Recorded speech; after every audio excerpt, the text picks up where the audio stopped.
I'm Victor from Cult Classics, and we're here with Emilie, the director of The Ugly Stepsister. She's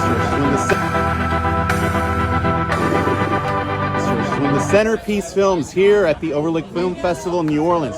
So I have a couple of questions for you. So you're the writer and director of this film. Can you tell me what inspired this movie?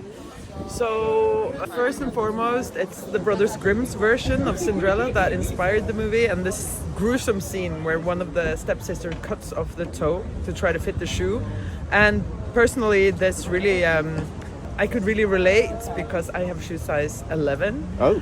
And even like today, I was out shopping for shoes or tried, and I needed a shoe size 12. So to say I can relate. And I really thought it was a great image on how a lot of women struggle to try to fit an unattainable beauty ideal, but also it made me really excited because I understood it was a body horror. Yeah. And I love that. So just on that vein, and this will be my last question, we've been seeing sort of the idea of beauty standards explored a lot in horror lately. Do you think horror is a good vehicle to explore the idea of body standards in society? I think, being a woman especially is quite a bodily experience. Yes. I think also with Me Too, it really showed that although we're so emancipated in so many ways, like the idea of women as bodies or as objects is really alive today with Me Too, with like the most powerful women could be reduced to bodies like this. Yes. And I think body horror therefore really speaks to that, how you have this body that is a thing that you're trying to change and that you also identify with, but at the same time you're not only your body. And I think body horror is a great way to express or search around in those themes. Awesome. Well, thanks so much for your time. Check out Emilie's movie, The Ugly Stepsister, coming soon to theaters from RLJE Pictures and here at the Overlook Film Festival. Thank you so much. Thank you.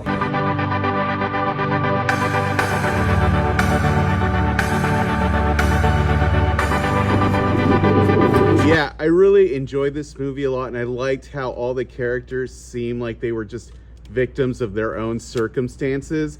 And my question is about how you approach the character of Agnes in the creative process of this. Like, was there in your mind the idea that I have to keep her the antagonist, or that she should sort of float that line to make her relatable to the original story? Oh, that's a great question. It was really hard. She's got to be the antagonist anyways, if she's bad or not, because she wants the same thing as the main character, so she will be the hindrance, the antagonist. But in the sense of like how bad I was going to draw her, like I could relate to all the characters. I can even understand the stepmother, I have a lot of sympathy for her. But with Agnes, it was so hard to relate to her. I can't relate. And I was thinking, should I make her just dumb blonde, like, oh, I don't know what's happening, I'm just really waiting for my prince. Really wanted to do that for a while, just my revenge. But then I thought that's going the cheap way. And with all the other characters, I had found this way to do like an archetype but make them human, right? To find the human in the archetype. But without straying away, without making the stepsister the good one and then Cinderella the bad one, And then after long soul searching, I found out that everything is so difficult for Elvira, right? She doesn't know what sex is, she doesn't understand it, she doesn't know how to, she's so unself-aware, And I can really relate to that. Like, sex and everything was very weird to me, and all my friends, got their boyfriends in high school, and I was like, what are they doing?